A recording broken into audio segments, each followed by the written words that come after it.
I thought I'd start out by talking about a little story, and I just need a show of hands.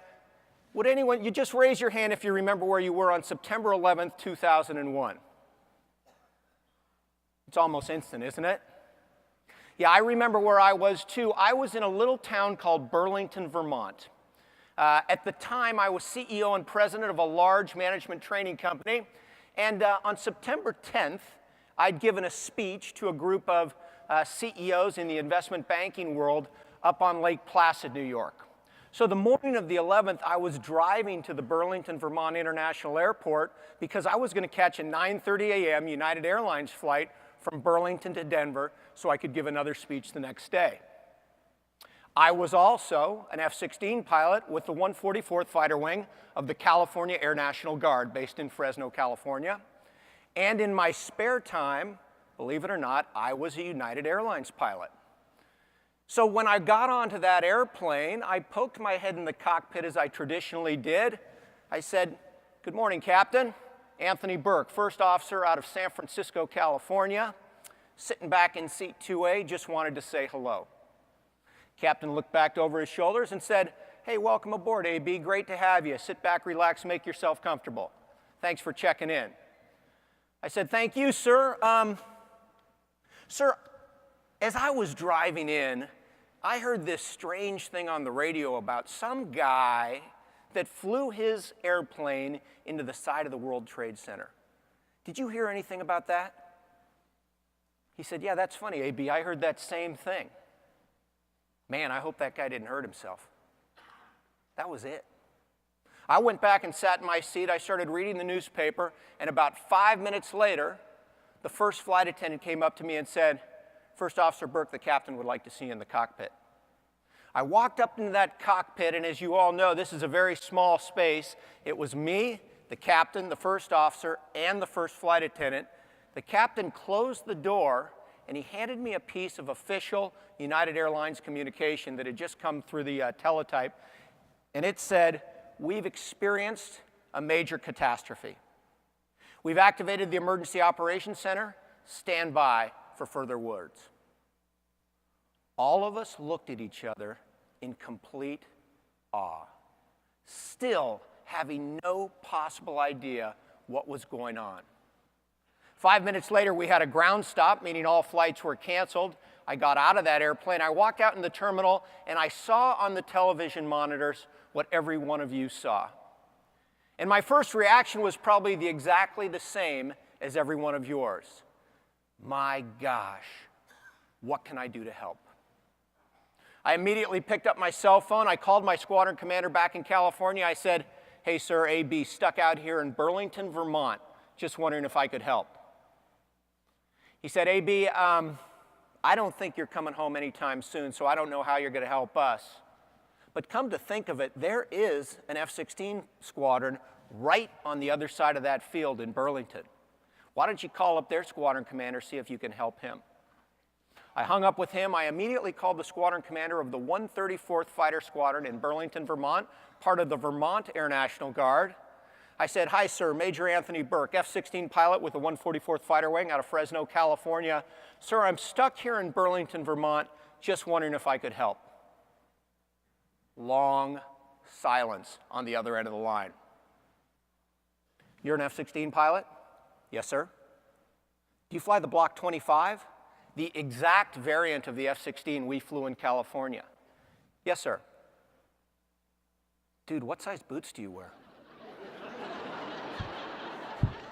He said, "I've just been tasked to fly a CAP, Combat Air Patrol, 24/7 over New York City. I need 12 pilots to do the job, but I've only got 11 here right now. I can't do it without you. Get over here as quick as you can." I jumped in a taxi, went around the field. 15 minutes later, I pulled onto base. I was immediately greeted by a life support crew who gave me new boots, new flight suit, harness, helmet, everything I needed. I was escorted into the squadron where I met the other 11 pilots. We got an intelligence briefing. I then sat down with a brand new wingman. We did our own briefing. And then just a few hours later, I found myself taking off in a jet that I'd never flown, in airspace that I'd never seen, with a wingman who I'd never met, and yet I felt like I'd been doing it for the 100th time. And that is the power of the training and standardization that we have created in the United States Air Force, and that I know you're striving for to a large degree at Papa John's, to create the perfect pizza around the world. And a lot of people have asked me, you know, AB, what was the most impactful time there? And you know, first of all, I tell them, I don't know what it's like in a Papa John's. I assume it's somewhat like the Air Force. When you're brand new in any Air Force squadron, even in stressful times, the new guy usually doesn't get the best deal. And this was no exception, because what they said to me was, hey, AB, great to have you. Thanks so much for helping us out. Here's what we'd like you to do. Why don't you go home and get a little rest? We've got a hotel room all set up for you. And if you would come back at midnight, we would like you to work the midnight until noon shift. And the way that's going to work is you're going to come in at midnight, you're going to hang your gear on a fully loaded jet, and you'll be on alert from midnight until 5 a.m. An alert is a lot like being a fireman, so your gear is ready to go. If the horn blows, you need to scramble. That means you need to put on your gear, jump in the jet, start engines, and get airborne in 5 minutes or less and intercept whatever the threat is. So I was on alert from midnight until 5 a.m., and at 5 a.m. my wingman and I would brief up. We'd take off at 5:30.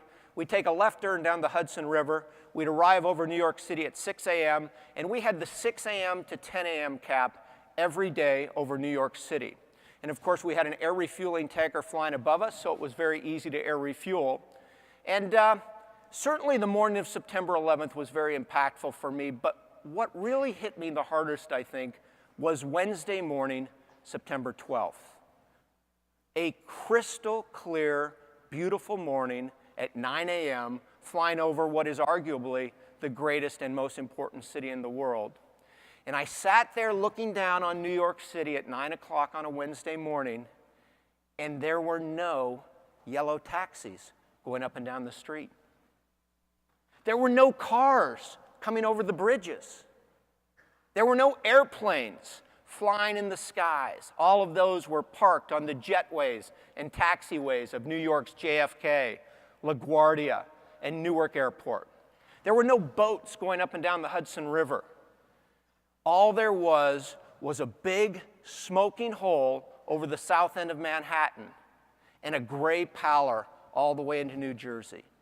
And I looked down on that situation and I said to myself, my gosh, we have definitely lost the battle. But we are definitely going to win this war. And I also think it's an incredible testimony to the men and women in uniform and all the federal agencies in this country and around the world that have fought this war on terrorism so effectively. The fact that we have not had a major terrorist attack in this country in 13 years since that time is truly remarkable. So hats off to those folks.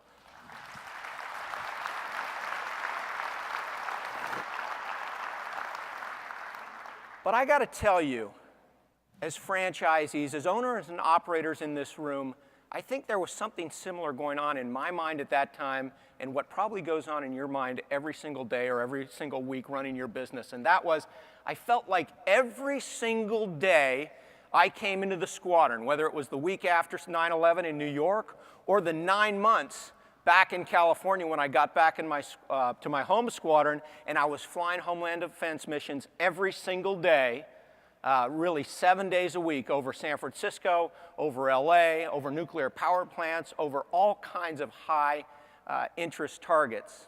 And it felt like every day I came into my squadron, the one thing that was constant was change.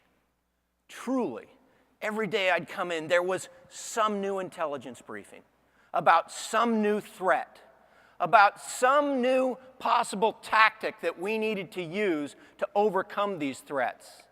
And there was always some new ROE, or rules of engagement, that I didn't always necessarily like or agree with, but I needed to embrace if I was going to get on board with the rest of the Air Force and we were going to fly in formation. And folks, I got to tell you, a lot of those ROE had to do with how I was going to shoot down a U.S. carrier like United Airlines over the skies of my own country with U.S. citizens in it. It wasn't all fun stuff. So I needed to figure out, how could I bring sanity to what otherwise felt like an insane world?